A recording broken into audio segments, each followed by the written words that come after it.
I am recording. All right, let me go back and share the screen with you all.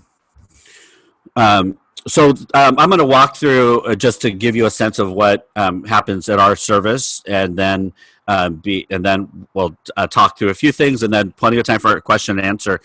Really encourage you to use the chat room. I know there are people on this call that use Zoom all the time.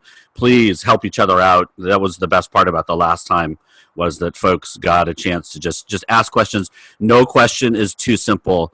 I really am targeting this not towards those of you that use Zoom all the time and know everything, but for those of you that are kind of being forced into trying to figure out if this is going to be the right medium for you. And I say that because it's not always going to be the right medium for everyone, but I will hopefully offer some things today for you all to think about.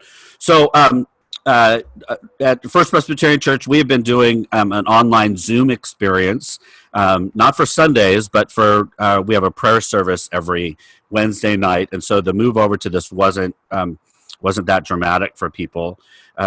What I tell folks is this is not a live stream. So a live stream, as much as we want it to be different, it's more about watching people do things.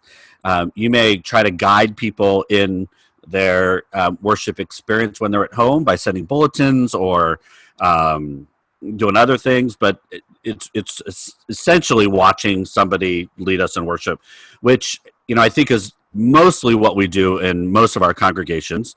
But I think Zoom, and for those churches that are more interactive, this is really a worship experience that happens to be on Zoom.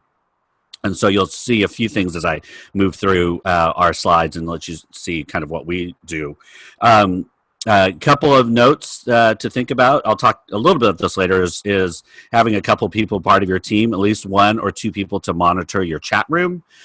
Because if you're controlling slides or anything, you won't be able to do both of them at the same time. So so here's what I kind of, as we started this with our folks on Sunday, I just did some welcome and announcements and just talked through things, and like I would do on any Sunday, acknowledging that we're in a different space, but doing a little bit of that with people.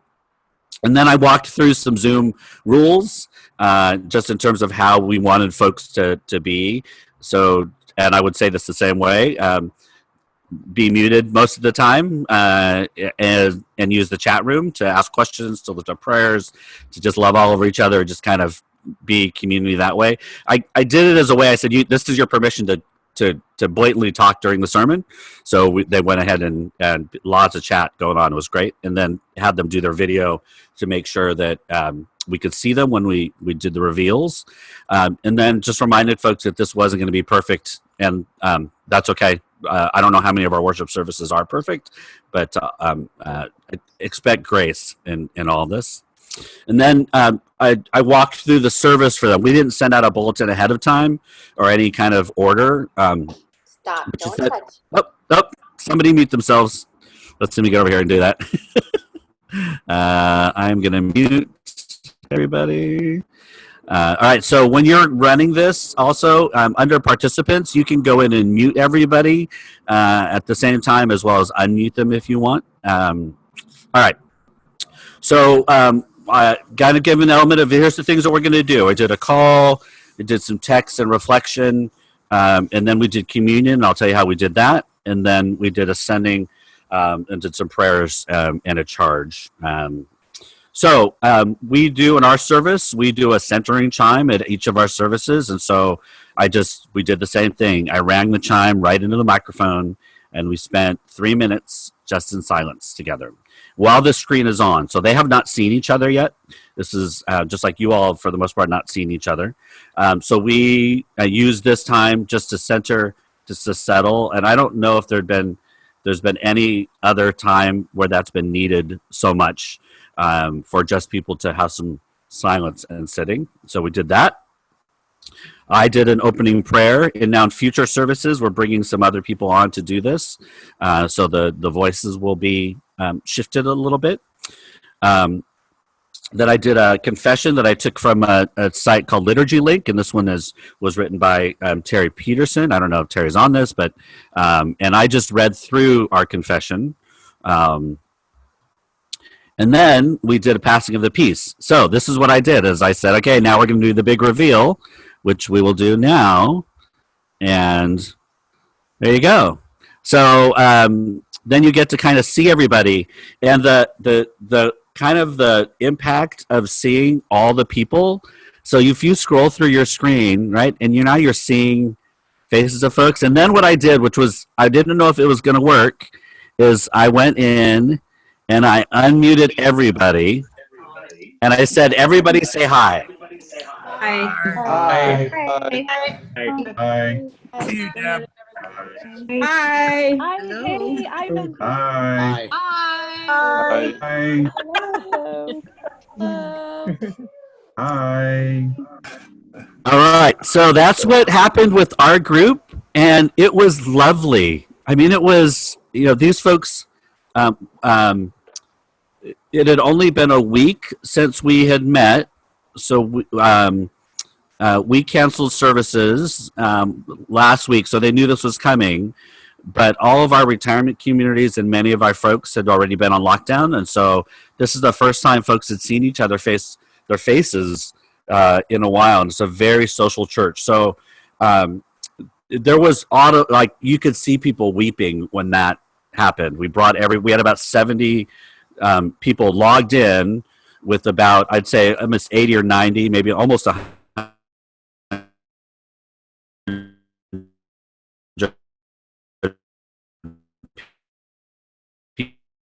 people kind of observing with that. So this was live to me, but it's really to go back to share. All right. After the reveal, I did let go, and like most of you are, and you're probably sincere, but I just decided not to do that. The Acts passage and talk through. So read the Pentecost story and talking about the rebirth of the church and the birth of the church.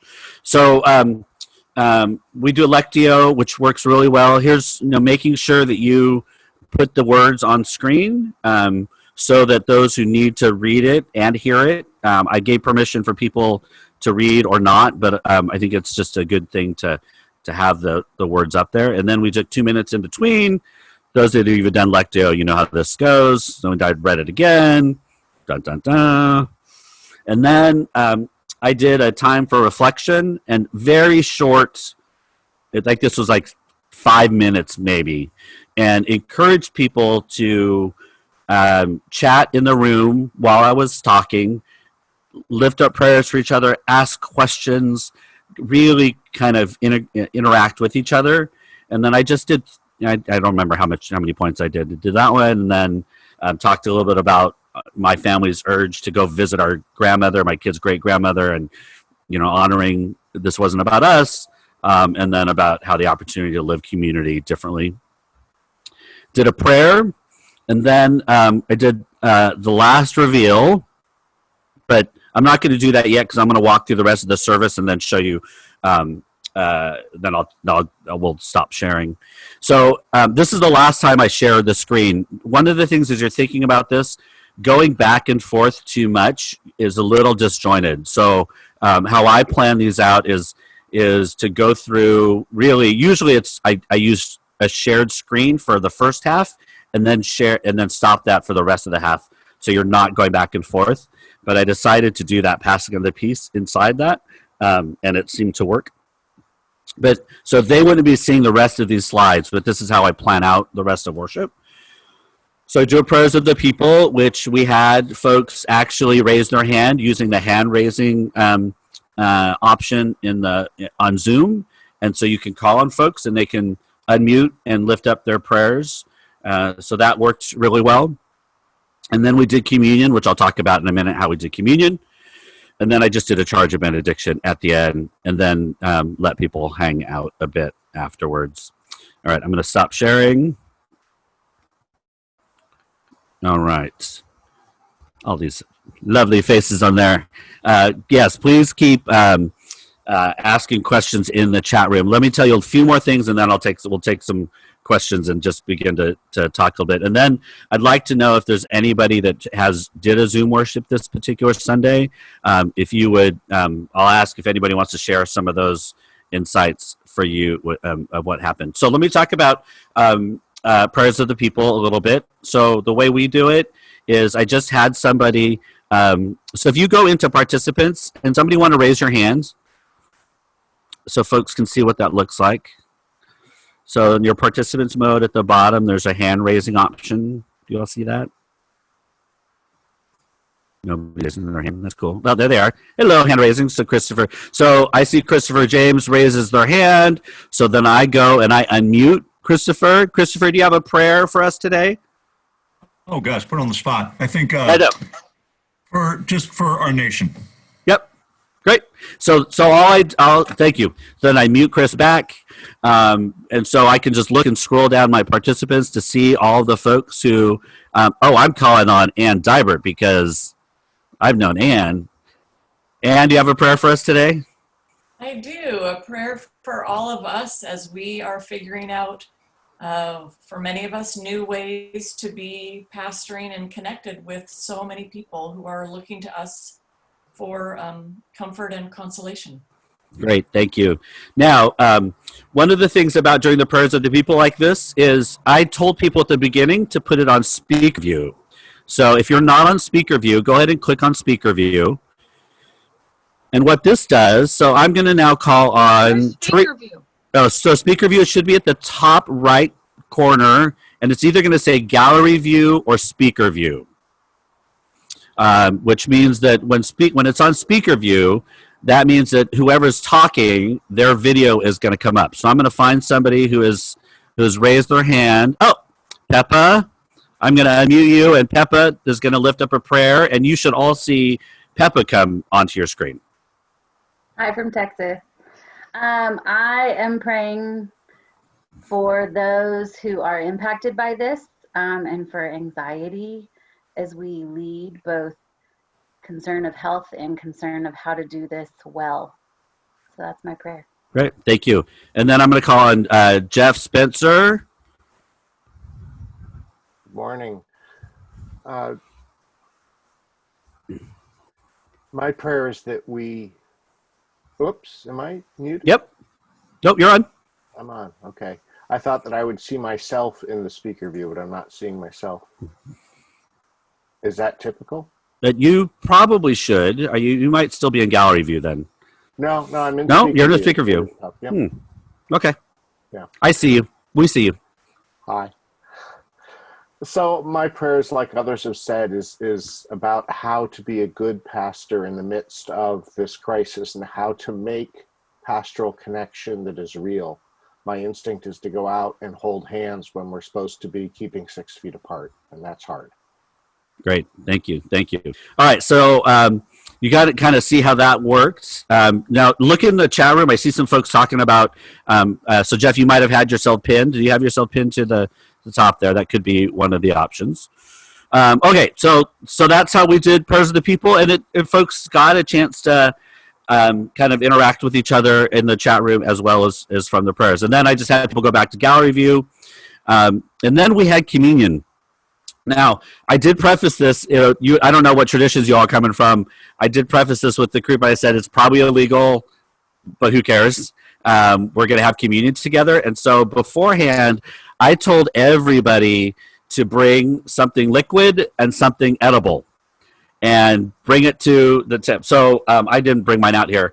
So the way we did it was I did a prayer, and then I had people lift up and show us. So you had all the screens lifting up the bread, and I said the words of institution, and they broke it together.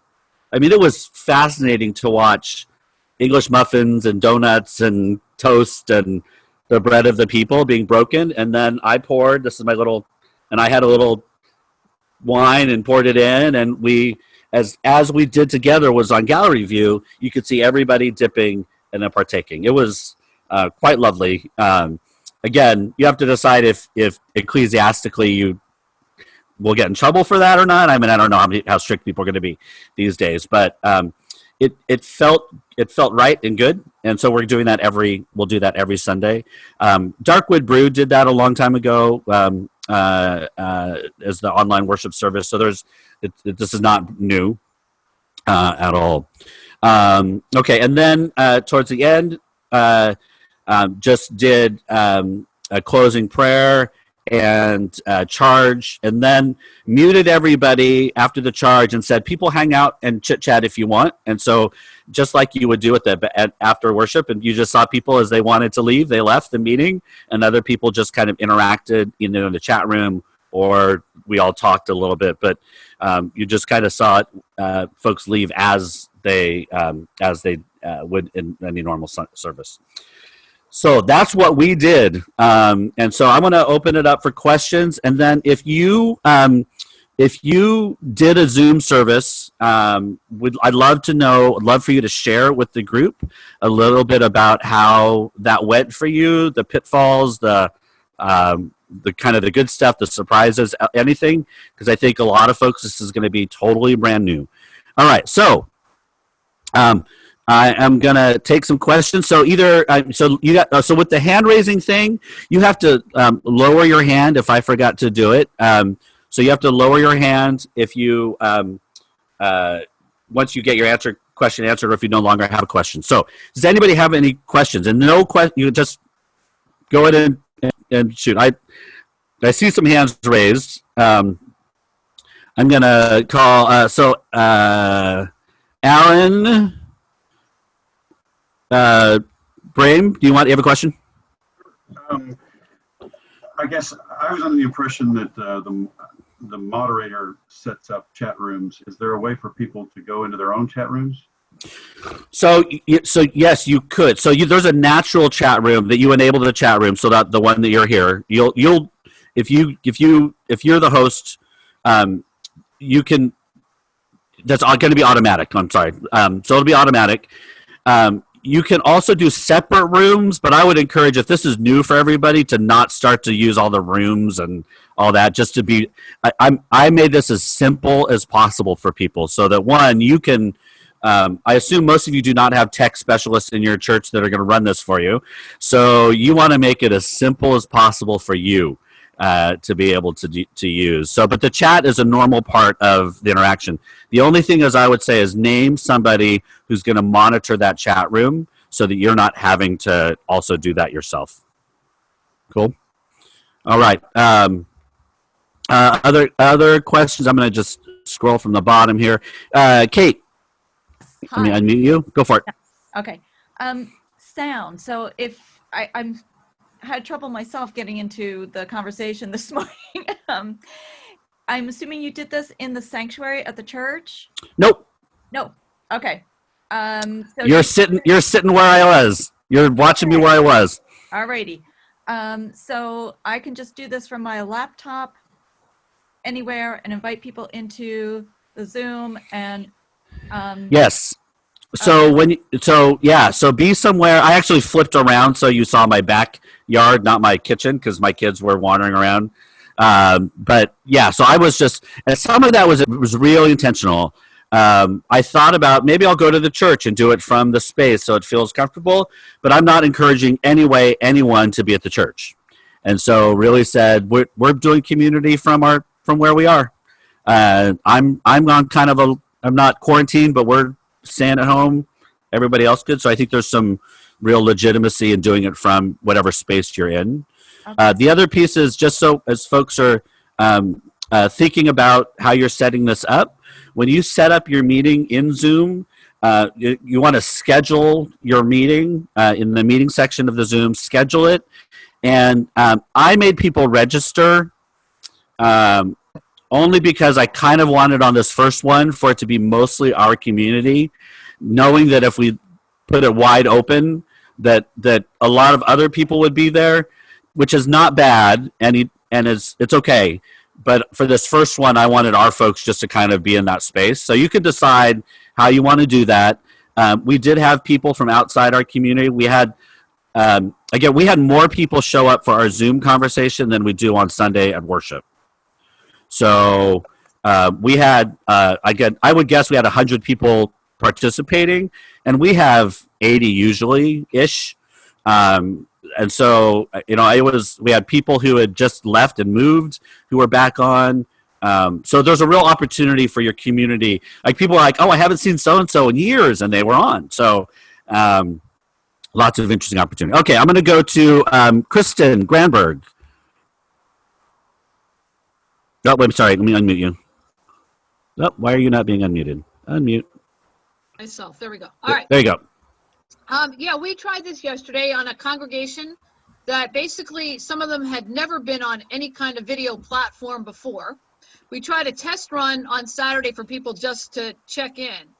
But we did try to think about hymns because people wanted to sing.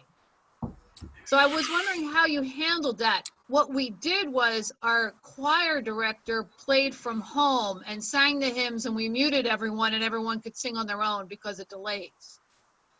But we don't have a sound system. We don't have a soundboard. We're trying to figure this out.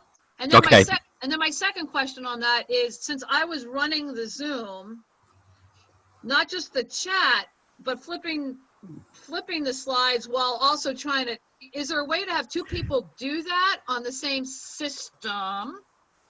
And we were in the sanctuary because some people did show up that didn't hear. So, Right. we kind of, and that was also a little awkward, but. Sure. Okay. Thank you. Great questions. So I know people want hymns, but my guess is that you should test out that experience on the other side was probably not very good. Music with your internet speed going out, your processors on the people's computers and their internet speeds coming in, music is rarely even smooth enough to sing to. Now it can happen, but it becomes difficult. So I would test out how well that worked.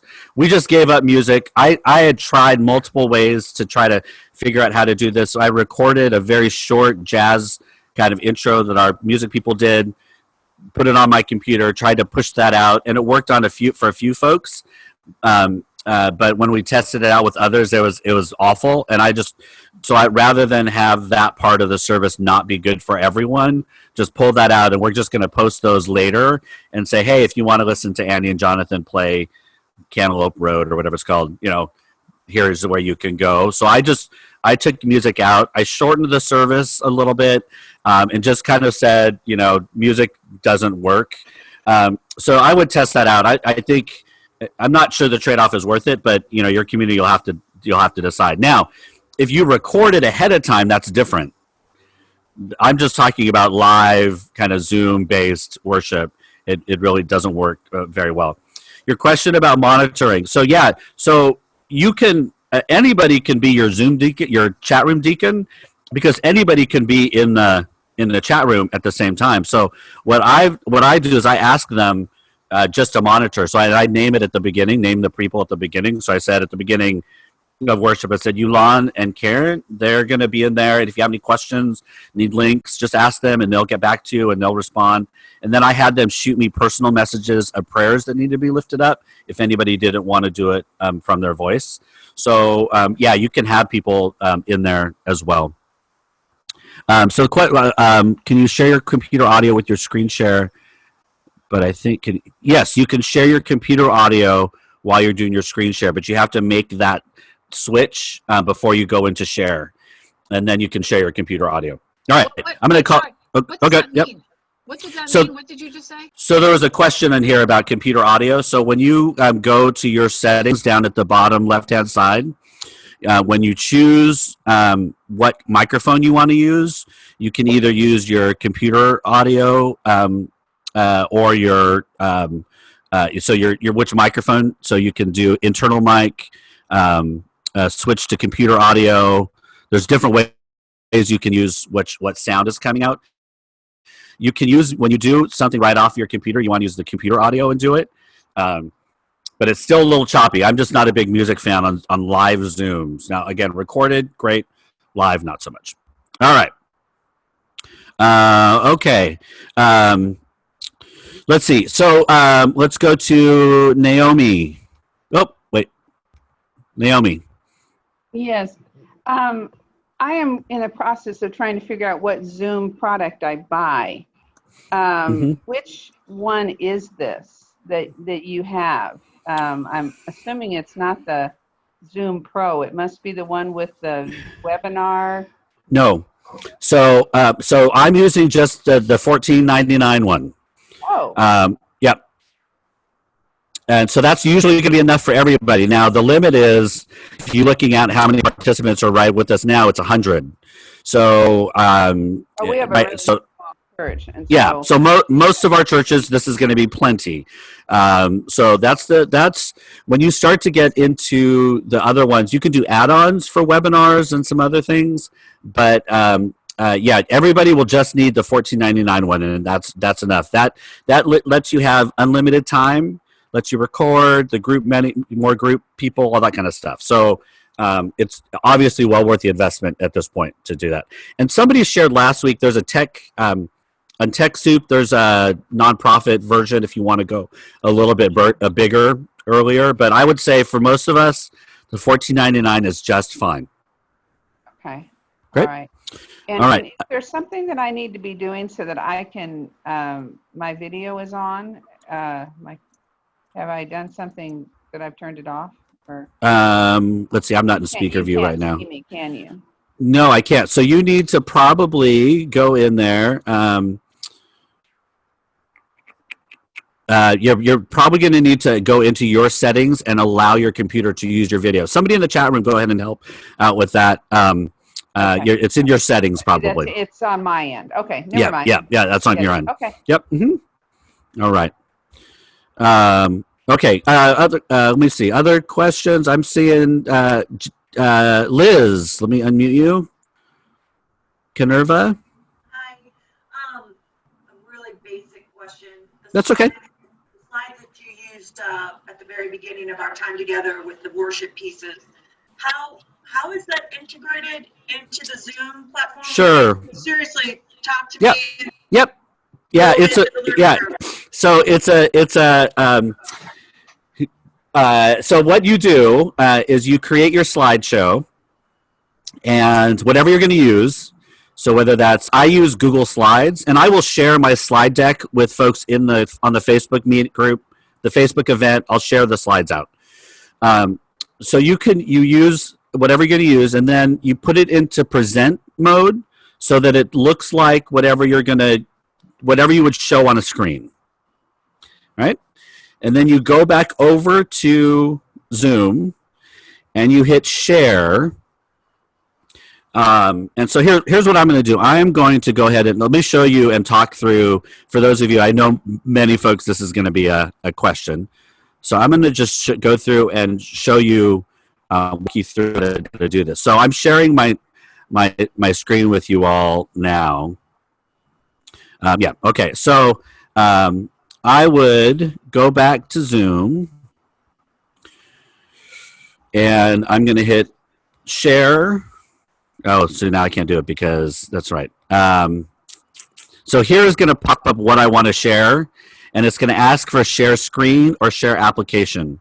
What I generally do is I share application, which means it just picks up that one window of your presentation. If you share screen, you're going to get everything that you're doing on your screen, if that makes sense. So I'm going to stop sharing here. That experiment didn't quite work like I wanted it to.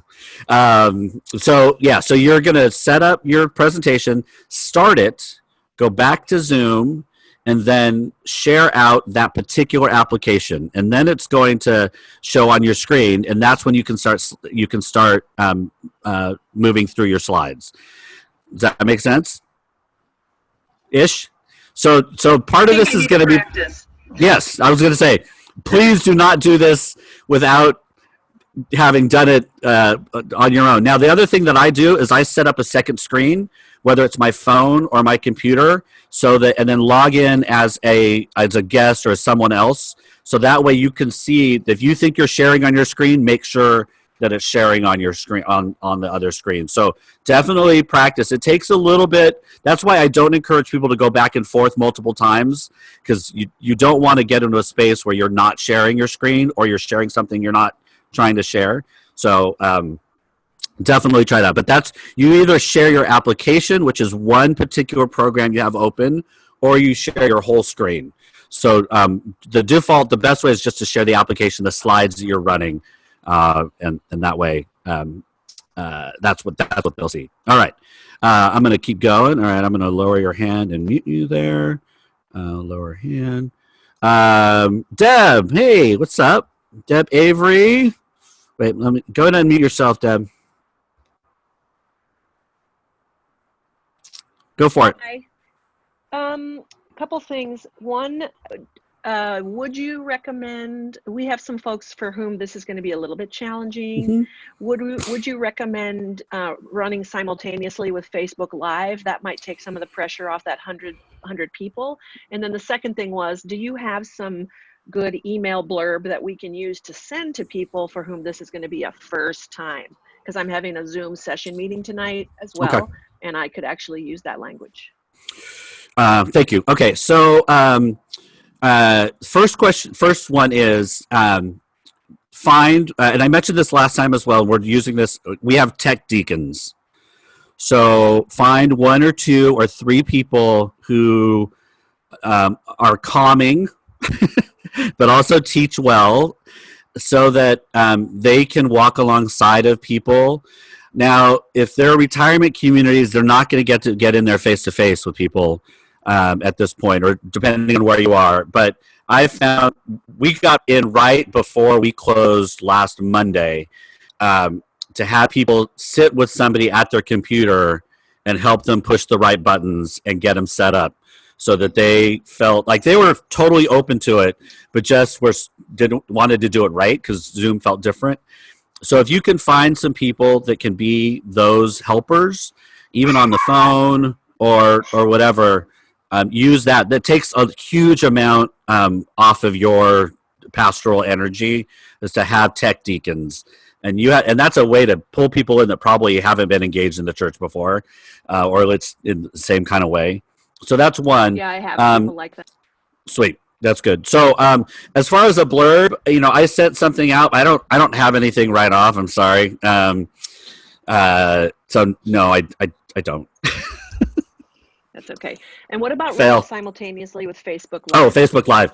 So the only thing is, if you're running slides, if you're slide based, then they lose that piece. So that would be, if you're going to go Facebook Live, you're basically streaming with a little bit of a chat room.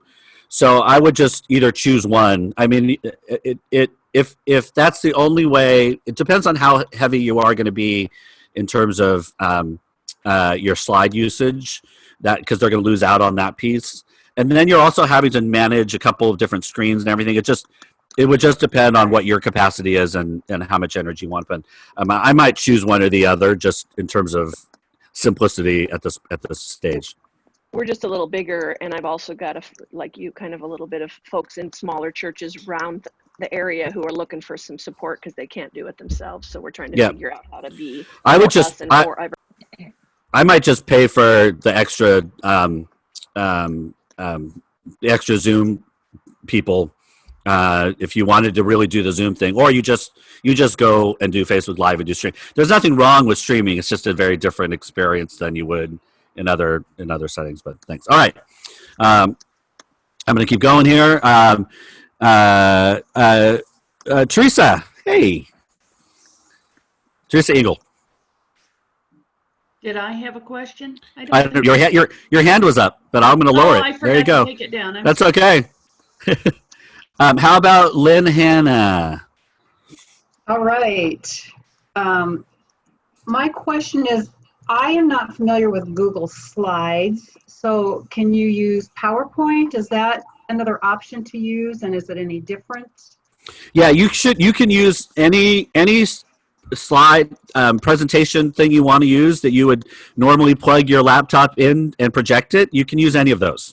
Okay. So that I would say use whatever you're comfortable with, because if Zooming is going to be, this is early stages, your first time, then you don't want to add one more technology to learn.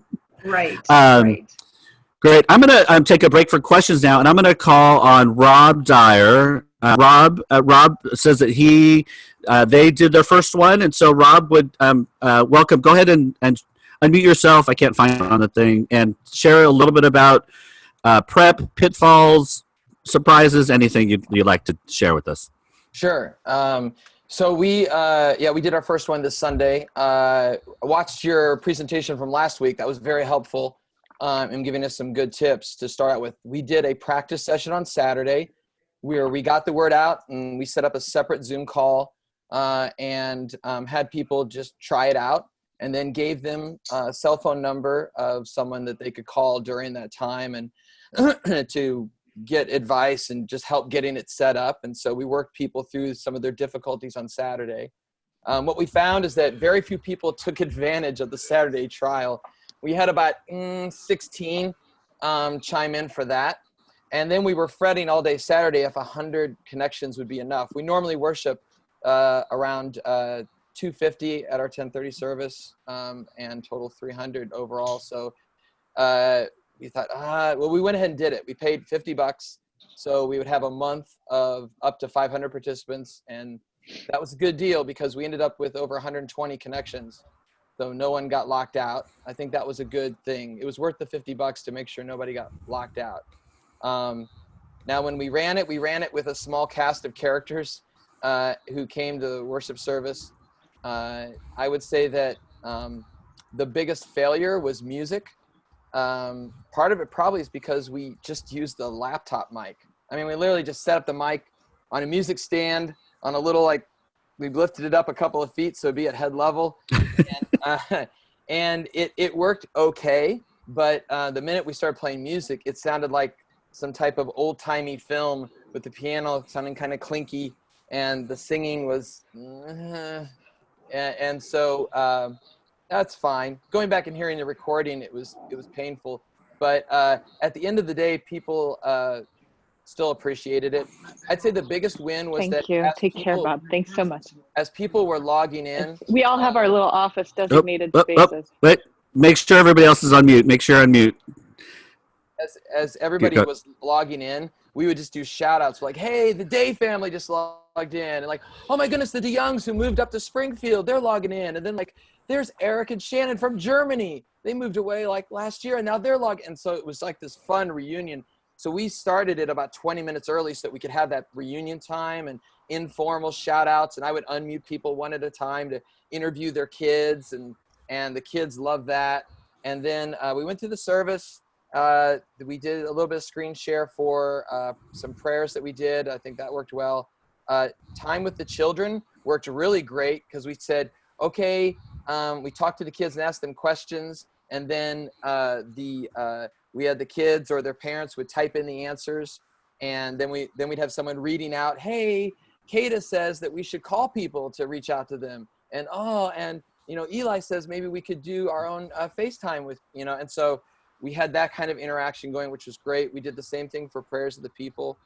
And then afterwards, when we finished, we did the same thing we did at the beginning. We just said, all right, let's just hang out if you want to, like it's coffee hour afterwards. And we did selective unmuting. I interviewed people, and said like, hey, tell us how are things going for you? And so that worked very well. We even had people who logged in while driving cross country. They were going to get people from college or they were going to different places and they were able to connect in. So I'd say the biggest successes, if I could summarize, would be using the interactive element of Zoom. If all we wanted to do was just push out messages, we could just do that on Facebook Live or YouTube Live or whatever. So using that interaction and talking. And the biggest failure was music. And we're going to try something next week. We're getting this device, which is under $100, maybe $40, that will allow us to plug our soundboard directly into the USB of the laptop and run all of our audio that way. And we're going to test it later this week. So we'll see if that makes the music sound a little bit better. Otherwise, we might just have to take your advice and take maybe the music offline. Great. Thank you. All right. Wonderful. Go ahead and ask any questions in the chat room there. There's some great stuff going on in the chat room. I really, really love seeing everybody answering each other's questions and things because, obviously this is a good lesson, right? If you're trying to conduct, lead, worship, and try to manage the chat room, it's impossible. So relying on some folks who really want this. So thanks. Right. Just were there any other just small things that you were surprises to you about the setup or getting people on? Was there anything that came up during the process?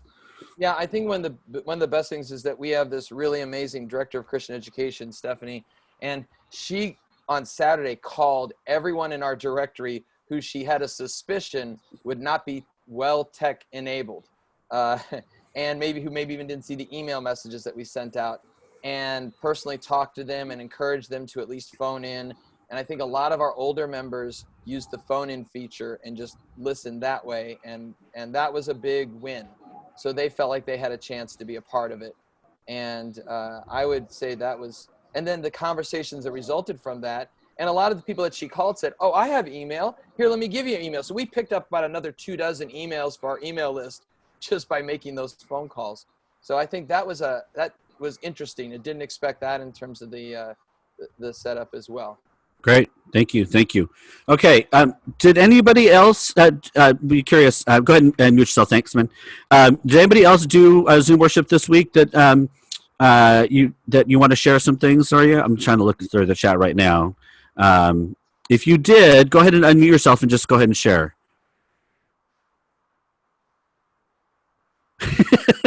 Silence. I'll go ahead and share. Oh, go. Thanks, Jeff. Oh, wait. Let's go Jeff first, and then whoever else is going to go next.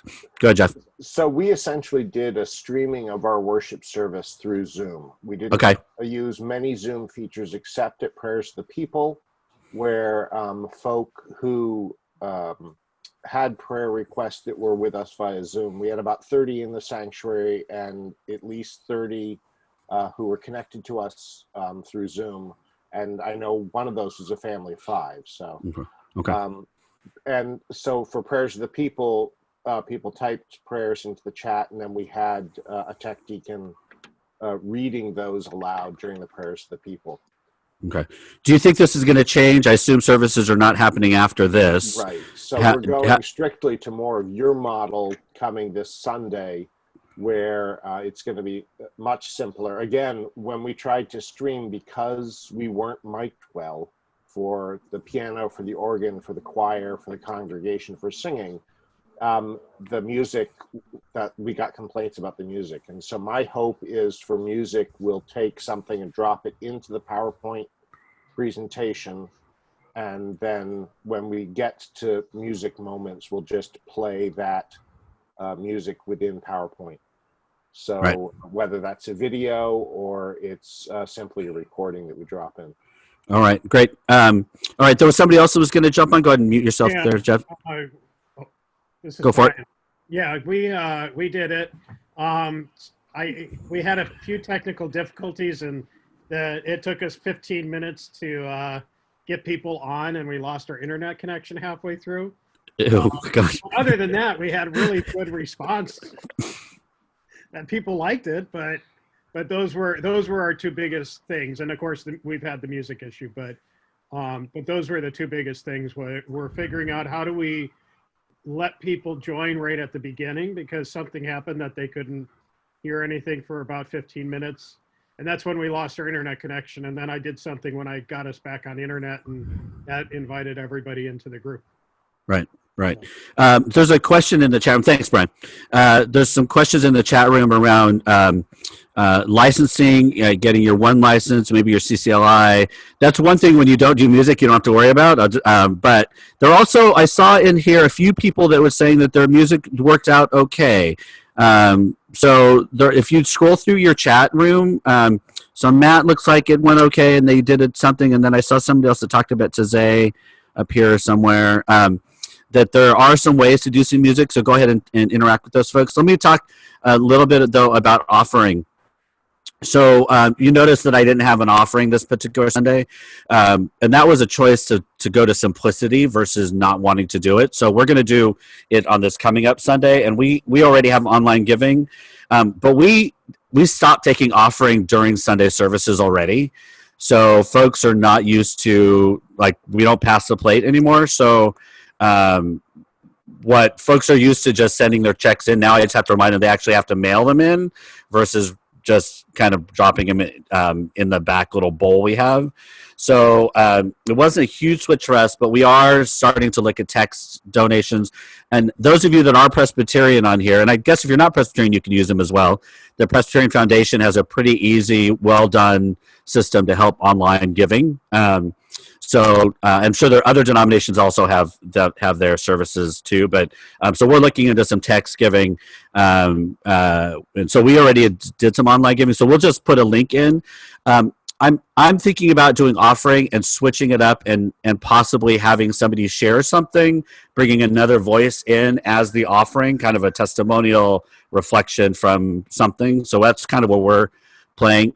If this is early though for you all, I would say strip your service down to really what, 3 or 4 or 5 things that you really want to do, and then start to build it out as people get used to the medium. I mean, so we're already planning, we stopped our services through April, and we're planning really through May, just to kind of get a sense. So we're on this platform for quite a while, so you have time to build this out. It doesn't have to be everything all at the beginning. So what I would, there are very few times where you're given this grace around your services. So just to kind of give yourself a little bit of time to build this together, I think would be a good idea. All right. So somebody said, yeah, so again, if you're not Presbyterian, you have your giving through your denomination, some great ways to give. Presbyterian Mission Agency for us is one. The other thing with your tech deacons, I gave them a bunch of links ahead of time that I knew people would probably ask for, so that they knew. So I gave them a link to, we're doing a thing on Thursday nights where we all bring a cocktail or a drink or something and meet on Zoom. So I just gave them all of the links to all the meetings we're having, things that I thought they might need, so that when they're monitoring the chat room, they can immediately put those in and give people reference points to things. So prep your tech deacons so that they have the information to send out to people. So a couple of folks have asked if you can get a copy of my slideshow. Yes, I will share that on the Facebook event page. I'll share a recording of this as well as my slides. All right. So somebody says, Steve says Presbyterian Hymnal is granting licensing to stream the words and music during COVID-19. So there you go. So I don't know if other denominations are doing that as well. I would hope so. Yes, Michael, it's a virtual happy hour. That is exactly what it is. I came with coffee, though, because I didn't know what was going to happen on my first beverages with Bruce. And one person showed up with a hot toddy. The other one showed up with a Japanese bourbon. I'm like, all right, I got to up my game. Okay, it says I'm cutting out a little bit. Oh, don't know what's happened. Okay, so did anybody else Chalice Press is doing it? Awesome. Did anybody else try this? Yes. Michael Moore from great. Colorado. Great. Tell us about it. Well, we met as a session on Saturday, and that gave us basically about 36 hours to pull together our first worship service. And it actually went quite well. It was between myself and my wife, Denise, that we were running the show, so to speak. One thing that we did run into, Denise was on her computer, I was using mine, and if we were in the same room, there's a heck of a lot of feedback. And I don't know if there's a way to... So were you all wearing headphones, and were you all wearing your earbuds? No. Yeah, so you need to wear earbuds because you're picking up each other's computers. Awesome. Okay, that helps. That helps. Yep. But yep. One of the things that really touched my heart, one of our members emailed afterwards and said, thank you for this. It offered just some normalcy. And we did do the service in our little chapel So it was somewhat familiar. Great. Yeah, I think I just got off a call with a couple of pastors, and part of this is offering some kind of something, and there's so much grace to go around right now because everybody's dealing with this. If we can provide some space where folks can just breathe and exhale, I think that's part of what we're doing. So thank you for doing that. If you go ahead and mute yourself. Carrie Olson has been active in the chat and has done some things. Carrie, would you mind, I'm just going to put you on the spot, would you mind sharing a little bit about what you're doing on your stuff? Sure. There you go. Yep. Yeah, so we did Zoom worship yesterday, and that was the first time.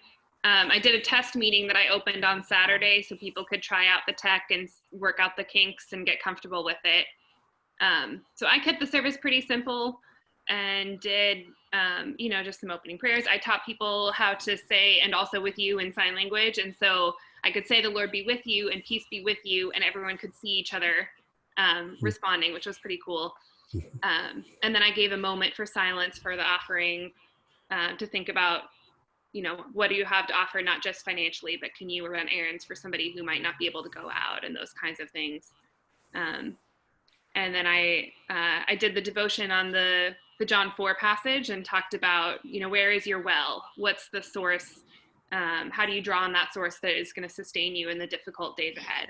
Okay. And people really responded to that in the chat. And then I was able to send out to everybody in the congregation, here's the order of worship we did, here's what people said to where is your well, here's the joys and concerns that were shared, so that even those who couldn't join us on Zoom could get an email later with a write-up of what we did. Great. Any problems you ran into either for yourself or setting up or the community? I mean, what were any obstacles, and then any surprises that you experienced? We had a couple of tech obstacles. There were two people who we couldn't figure out getting them to be able to be heard. They could see and hear us and we could see them, but we couldn't work out that kink. So we're going to work on that over the week ahead. But I did have a couple of other tech people, sort of like tech deacons, to kind of help talk people through it. And we had a couple people who I think just didn't even try this weekend, perhaps because they think it's going to go back to normal quickly. And so we'll have work to do in the week ahead, getting folks more comfortable with the tech. Right. Surprises? Positive, like anything? I was surprised that people really went for the discussion in the chat. I wasn't sure if people were going to be comfortable enough with the tech to do the chat, or if they would be comfortable sharing. Because I think I said in the chat, if I had done that in Sunday worship when we're all together in the sanctuary, very few people, if any, would have raised their hand to share something or done something like that. It would be too weird or out of the normal. But when we're on Zoom and it's all new, there's no we've always done it this way because we've never done any of it. So That's right. There is no normal that Right. we're disrupting. Everything is new. Right. Thank you. Good stuff. All right, let's take some questions again. If you want to lift up, I saw a couple of things in here. One was around doing unison prayers and unison things. So I would offer the same advice around music. The delays, and you're depending on other people's internet connections and processing speed, that it just becomes a little funky. So you can try it. I'd certainly try things, but get some feedback on other people's ends, whether it actually worked or it took away from the experience. I generally just go with one voice at a time and just kind of have one voice. And this first one, it was mostly me. And then as we get more comfortable, I'm going to bring some other voices in. People are comfortable with the technology, and then we'll begin to bring in folks who maybe it's been brand new, just to kind of build on it. I mean, we're looking at 10 services or something, I think, doing this. So folks are in it for the long haul with us, and as well as Easter. So we're thinking long term on this. So as you all are thinking about how you're going to grow this out or build this, begin to kind of think just how you would form any new program. Like what are your what are your steps and your strategy to this? Yeah, so Jennifer says you can pray along and just have everybody mute themselves was certainly an option. All right, I'm going to take some more questions. So raise or lower your hands if you need to. Alan, you have a question? I do. First of all, I want to point out that I have my triennium badges here. Not just this big old cabinet of books. I'm in my office. Sorry about that, guys. If you're not in the chat room, people are making comments about people's bookcases behind them, I'm and trying to show off here. I'm more trying proud of to my triennium badges than anything else up there. typecast by background. I see some of you. Julie Olive Hughes has using the beach background on hers. There's something to take advantage of. All right, Al, go ahead. Go ahead. I heard an idea. There's a church in St. Louis that they're encouraging small groups. And one idea that I was wondering about was, like, for example, we have some extended families that live close to each other. A brother, two brothers and their wives who live across the street from each other. But it makes sense to have them, like, join together to participate, to have some sense of community, and maybe to help with the numbers. So I mean, I don't know what they're telling you in your area, but we are telling no one to get together. I mean, we're being pretty strict on that. Now, in our retirement communities, we have encouraged if somebody really can't get on. So we had because they're locked down. So we had 3 people in a room. I saw some of our older folks. One of them is totally into this and just invited 2 friends over from the community, and they sat on the couch together and participated. So I'm okay with that just because it's a way for them to connect, but I'm not encouraging any small groups. Now, again, I think this is nationwide, but in Palo Alto, where I am in the Bay Area, we're basically all separate, and some people are still going out, which I think is somewhat irresponsible, but so no, I wouldn't encourage it. I would do it as a family, but I wouldn't encourage any small groups. So that's just my encouragement. Everybody has to make their call on that. Thank you. Yeah. All right. Go ahead and mute yourself. I'm gonna next question. Matt, you have a question? Yeah. My question has to do with older folks and people who may not be as familiar with the technology. Yep. Or folks that may not have good enough internet to do the video. So yeah. So I think that's gonna. I have 2 responses to that. One is, unfortunately, people are always left out of anything we do, and we're having to decide at a certain, like, even with our regular worship services, folks are left out in some, for whatever reason. So churches have to kind of make some of those decisions. But the other one is you may want to go less heavy on slides and be able to have it more of a call-in, so that folks can call into it. And then I would say if you have a significant number of those folks, then go less on the slide base so that it's not as visually needed, but people can still participate through call-in. So we had a few people call in, and they just loved being with people. The slide piece not having that wasn't that big of a deal, but definitely help them figure out how to just call in, because Zoom does give you that option.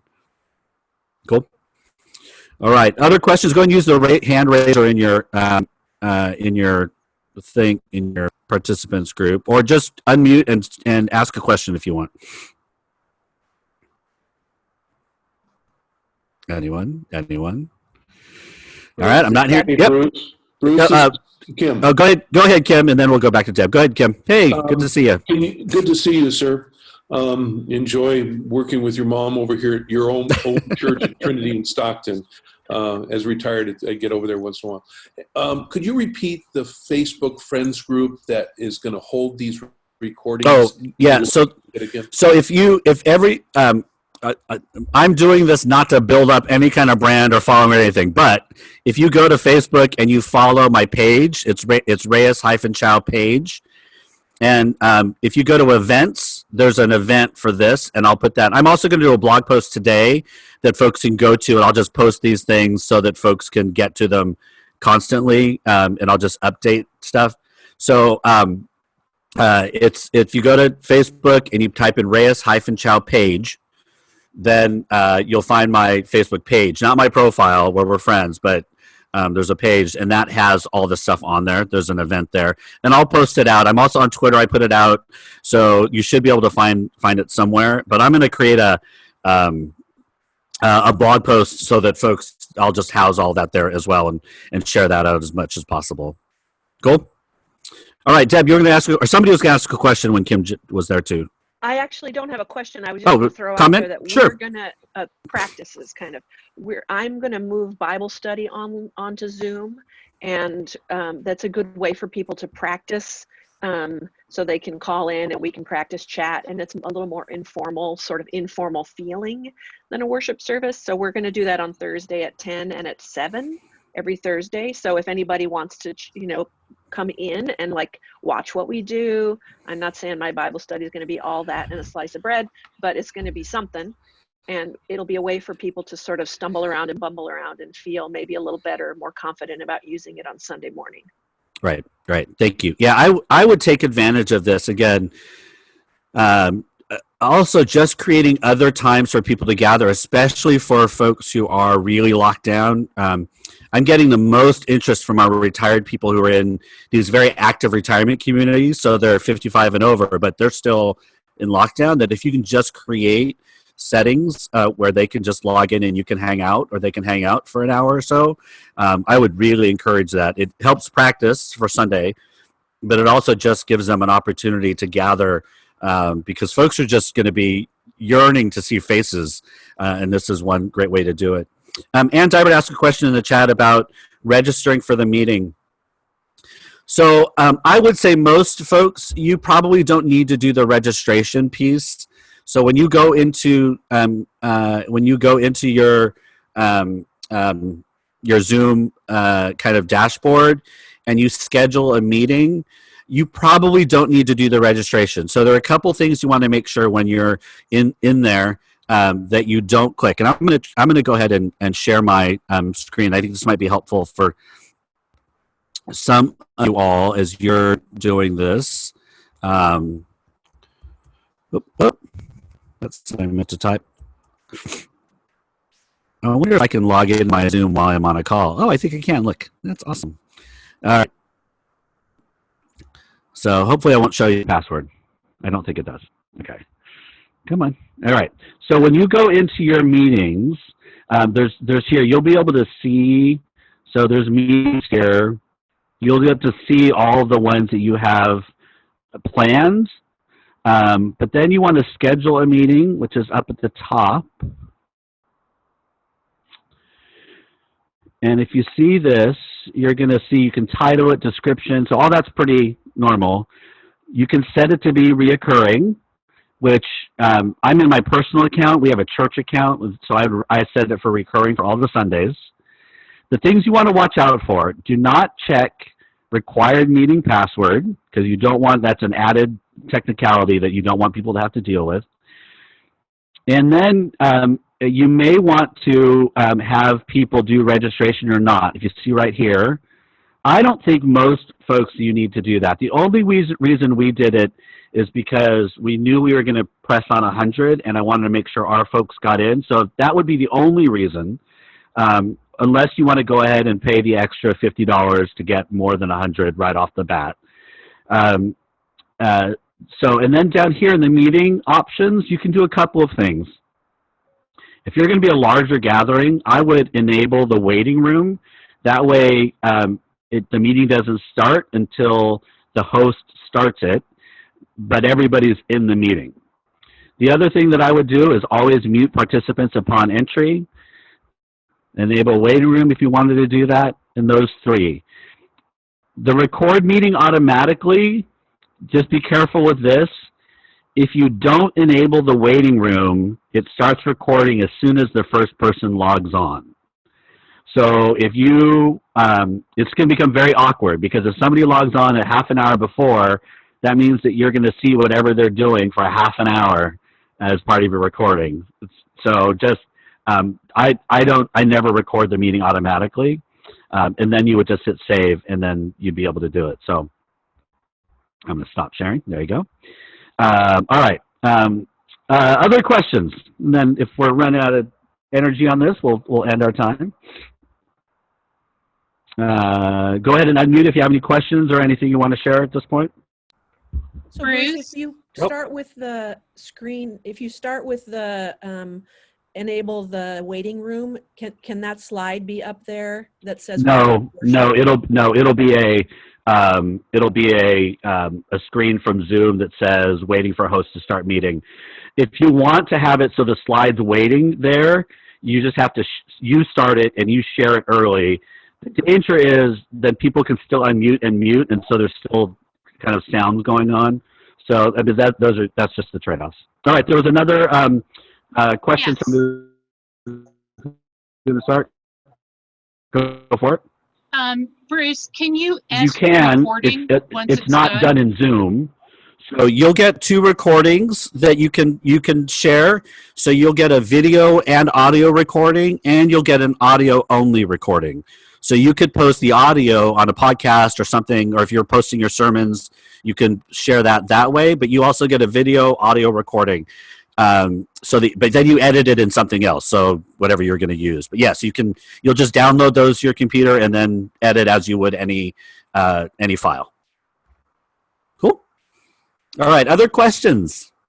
Yeah, Bruce, when you were just screen sharing, if I was to share a video like from Work of the People, would the sound be shared as well on the screen sharing? So that's where you need to go and make sure you switch your sound over to your computer audio and settings. Still test it, because again, that's the way to do it. Is you play it off of yours, you screen share, and you change the audio to the computer audio rather than your microphone. Right. So, but still test it out, because it still will depend on the other person's internet speed. Trey, now, if you click share screen, you'll see what will happen when you share screen. And if you look down at the bottom, it says there are 2 check boxes. One says share computer sound. Yep. So you just have to make sure you do that. Thank you. All right. Other questions? I have one. Yep. About recording, posting a recording later, like on Facebook or somewhere. How do you get that? Is that clear? So when you sign up for the $15 one, you'll get an email about 15 minutes later that says your recordings are now available. Then you just go in and you download them. Now, if you're going to record multiple services, you're going to run out of room. So you need to download them and then delete them from your Zoom account. Every probably, my guess is they'll hold about 3 or 4 services. So download them and then delete them from your Zoom account. So that you can pay for more memory, but there's no real reason to. Cool. Everybody wants to know how you did your background screen. Well, when I came on, it asked me if I wanted to use a background. And so I don't want everybody to see the mess of my house. That's awesome. Yeah, it is a feature now that you can get on Zoom. So you just have to poke around and find it. It is kind of cool. All right, can somebody tell me what kind of microphone, earphone to purchase and use? Lots of different options out there. I'm using right now a Snowball mic. There are a lot of versions of this. It has served me well for years. You can get fancier. There are different. The Blue is the company. You can start getting upscale if you want, but this one seems to work just fine. And then I just use earbuds of any kind plugged to my computer. But your microphone is a thing you want. All right. Yep. Blue Yeti. Yep. That's Trey's going upscale. So yeah, the Blue Yeti. You could just kind of get a sense of what you want to use. But if you're hosting, I would not recommend using dual headphone microphone. Just to have a dedicated microphone will definitely help your sound be a little bit better. All right. Yep. Go for it. This is more of a technological question than a Zoom question. Sure. Notice you're using Chrome. I'm using Safari. Do you recommend Chrome over Safari? I can't speak to that as much as I don't use Safari. I'm a Chromebook person, and I'm for good or bad, Google owns me. So Yeah. So I use a Chromebook. I use Chrome. It all kind of works together. So I don't know. There are other people in the chat room. If you have better experiences on Safari or any of the other ones out there, feel free. We use at the church. We had to switch. Actually, I do have something. So at the church, when I got there, they were using ProPresenter, and we switched over to Google Slides so that all the staff could collaborate, and they ended up having to use Chrome. Gotcha. So they did use Safari, but that was because we're using Google Slides. So if you use something else, then you might be okay. Gotcha. Cool. Thank you. Bruce? Yep. Can you show what that microphone looks again? And I see other questions here that are similar to mine. Do you plug earbuds into the mic or the computer? How do you make that connection? No, so your earbuds are plugged into your headphones, and you just need to make sure on Zoom that you're choosing to listen through your earbuds, your headphones, and then mine. This mic is just for most of you, it would be a USB mic. Mine's a USB-C mic. You can get you can get multiple kinds, but yeah, it's just this. Very easy. Has its own tripod. Cute. Looks futuristic and fancy. You know. There you go. And then I just have on, I don't even know where these are. I think there's just Apple Buds or something. Yeah, again, it doesn't require a lot. That's the beauty of a lot of this. Again, people can get fancy, you can get fancy, but all right. Other last few questions? I have a question. Go for it. I hope it doesn't sound weird. No. I have the free Zoom and I only have ever used it to chat with friends and stuff. Is it the chat room thing? Is that different than what we're doing right now? Are we? So the chat room, do you see at the bottom of your screen, and it says there's a cloud that says chat? Yeah. That when people talk about the chat room, that's what they're talking about. So that's where people are typing at the same time as everybody is talking. So there's a chat. Do I have to create that, or is it? Just No, that's automatic. That's part of it. Okay. Yep. So that I don't have to make something special like a special room for. Okay. Sorry. Nope. So, but that's a good question. Zoom does talk about rooms. Yeah. Right. So you can add on and do rooms where you can divide people out and move them into different rooms so they can then talk. But that at this point for most of our churches, you're not doing that. Perfect. Cool. Thank you. Mm-hmm. Great question. All right. Any others? All right. So here's the deal, folks. I am going to have this gathering from 8 to 9 every Monday. So folks can come back, have some time, questions. We'll do some sharing, but we'll do it from 8 to 9 Pacific time every Monday. I'll start to put this thing out. I expect that I have a bunch of angry emails that said that people couldn't get onto the meeting.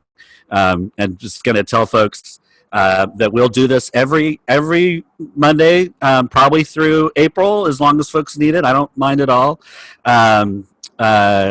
Yeah, so we'll do this. I appreciate everybody who's trying to figure out how to lead and all that. So, yeah, unless anybody else has any questions, I think. Question. Oh, go for it. Go for it. When you set up a recurring meeting, does it use the same link or meeting ID such that, or do you have to send out a new invitation every week? Yeah, so good question. So the recurring meeting, so the one benefit of registering and having a recurring meeting is that people get a reminder each week. So that's a good thing. And it is the same link every time. So when you set up a recurring, that's why I would set up a recurring for all your Sundays, and then it's the same link for all the Sundays. Even if you don't do registering, it's the same. Correct. The benefit of registering is you kind of know who's going to be there, and they get a reminder each week that the meeting's coming up. Cool. All right, I'm going to ask somebody if they would pray us out. Somebody jump in. There might be a pastor or two. Go for it. Thank you. Father, we're all just in a whirlwind right now trying to figure this out, but it's no mystery to you. You know exactly what you're doing behind the scenes. Help us to find best ways to serve the people that you've called us to serve. Give us ingenuity. Give us unity. Above all, give us your purpose as we reach out to others. thank you for the services that we have through the internet. Thank you for people who are willing to teach us and to share. We love you. We give everything to you and ask that it would be used for your kingdom purposes. Amen. Amen. All right. Thank you all. I'll post this recording when it's available, probably in a couple of hours. Appreciate you all. Have a great rest of the day.